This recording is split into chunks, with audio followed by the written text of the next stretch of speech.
Hi, it's Guy Arnold here, author of Sales Through Service and Great or Poor. Now, this is a short video about how to deal with awkward or moaning customers. I was with a client today who does financial services, and they asked a question after the training session. Said, how do you deal with a really good customer who buys a lot of stuff but's always moaning? So here you go. The answer I said to them is you use win-win agreements to be very assertive and to find a win-win outcome. So this is what you do. The win-win agreement, you may see from my other videos, has the following characteristics. It starts with I, intent, DR for desired results, G, guidelines, R, resources, A, accountability, and C, consequences. So the first thing you do is get a very clear intent. What is your intent with this customer? Well, your intent with this customer is to find a way forward that both of you are happy with. It's not a lose-win where you're really fed up and you're going to be upset by them all the time. And it's not a win-lose where you're going to bully them and make life difficult, because obviously you'll lose them. So it's a win-win. It's a way forward with them that you feel they're not moaning all the time and that they are not making your life a nightmare. And they feel happier and that you are doing a better job. Okay, so the intent of the meeting, and you want to think this through and let them have the details beforehand, invite them to a meeting where the intent is to find a way forward so that we can give you a better service that you are happier with, so we need to understand exactly what you want and work through all the issues once and for all to find a way to make you happier so that we can help you better. Okay, so there's a very subtle hidden win in there for you, of course, because that's what you want. But of course that is the intent, to find a way that they are happy, so of course you are happy. So you reiterate that intent when you arrive at the meeting, okay? And no one in their right mind is going to say no to that. And then you start talking about desired results. Well, whose desired results are you going to talk about first? Of course you're going to talk about theirs. So what desired results would they want? They would want a better relationship with you. They'd want less things upsetting them, or in your words, less things to moan about. They would want better results. They would want blah blah blah. So the desired results of the meeting is that list of stuff, and you put in at the end of that also, we want to know what we can do better so that you are not so upset with us all the time, and we don't get sort of complaints and problems so often. We want to get rid of those, okay? And you agree that those are the results you want, okay? By this time, they will be jumping up and down wanting to talk. So you let them talk. Okay, and you listen to what they say, and you pay attention, you take notes about what they said. They'll say a whole load of stuff. And for each stuff they say, you just repeat it, mirror it back to them. Say, so what you're saying is you get upset when we do this. So what you're saying, you find it annoying that this happens. So you don't like the way this happens, blah, blah, blah, blah, blah. You've got a list now, and eventually, you don't solve any of that at all. You just make the list, okay? And eventually they'll say, yes, that's exactly right, you've got it right. What do you think? Now's your opportunity.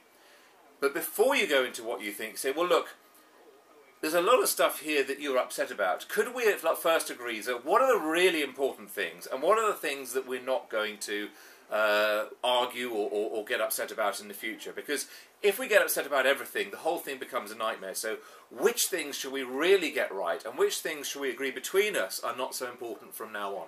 Okay, so that's really important. You then agree the things, okay, what things can you change and what things can't you change, okay? The things that you can change, you agree that you're going to change them, and you also make an agreement with them that if you change them, they are not going to complain about them anymore. It's really important. You've got to have the consideration, first of all, to deal with their issues, and the courage to deal with your issues and make sure they give you a win as well, okay? Then you talk about the things you can't change. Here are some things you can change, some things you can't change. What things can't you change? What will you do instead? How are you going to act between you with things you can't change in a way that's going to stop the complaints and stop the upset? Okay, because that's the key thing. You want to improve the service to them, and you want to stop them complaining and getting so upset. So you agree some actions on those things in a way that's going to achieve those desired results. You then agree some resources. What resources do we need? Time, people, money. Who's going to do what, by when, etc., etc., etc. And make damn sure that you do them, and make damn sure that they've got some actions there too. Because if it's all your actions, then they're sort of pushing you around and you've got a lose-win. But also, if you agree some actions, please make sure you do them. Because if you don't do them, then you deserve them to moan about you. You then agree accountability. Okay, accountability is how are we going to know whether this is working. What measures are we going to use and when are we going to meet next? You do not leave it after resources. You do not stop there. Okay, you say, right, okay, well, let's meet again in a month's time with exactly the same agenda and same desired results, and let's review how we're doing. What's improved and what hasn't? What are we going to do going forward, and how are we going to make sure we really do get these desired results for the long term? Okay? Because, last thing, consequences. If we can solve this, if we can achieve these desired results, you're going to feel a lot happier, I'm going to feel a lot happier, and we can spend more of our time working together on things that are constructive and going to help you build your business, and thereby, of course, help us do more business with you. Because if we solve the problems, we can focus and spend our time and efforts on the important stuff. And so that's the consequence of getting it right. Secondly, the consequence of getting it wrong. And if we don't do that, we're just going to go ahead with you being unhappy, me feeling hassled and pressured by it, and eventually we're going to fall out. And you know, that is not a good outcome, is it? That's a lose-lose outcome. Okay, so we don't want that consequence, we want the good consequence. But don't be frightened of the accountability and the consequences are absolutely key here. Accountability to meet again and talk it over, and keep meeting and talking it over until you really do get a win-win. And the consequences, spell out the consequences. If it works well, we can help each other better. If it doesn't, we're going to end up falling out, and that's going to be a lose-lose. And I guess neither of us want that, you know. And they might want that, in which case you found out nice and early. But I think in most cases they won't want that. So hugely powerful, very, very, very powerful, simple structure can be quite hard to do. Takes a lot of courage. It takes a lot of consideration, okay? Because sometimes with difficult customers, you just want to strangle them. But it's the best way to do it, and if you need coaching in this, you need some support in this, of course you know where to come. But use that process. Look at my other videos on win-win agreements and win-win negotiations. Practice, practice, practice. There's other videos out there on YouTube about win-win negotiations.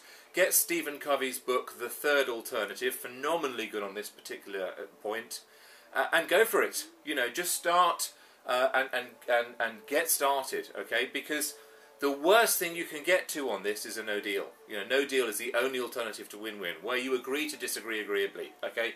I'm not prepared to talk about this now. We agree to disagree agreeably. Not going to talk about that particularly now, but there you are. Win-win agreements is exactly the way to deal with awkward or moaning customers assertively for long-term effectiveness and long-term great relationships for mutual benefit. Very good luck to you.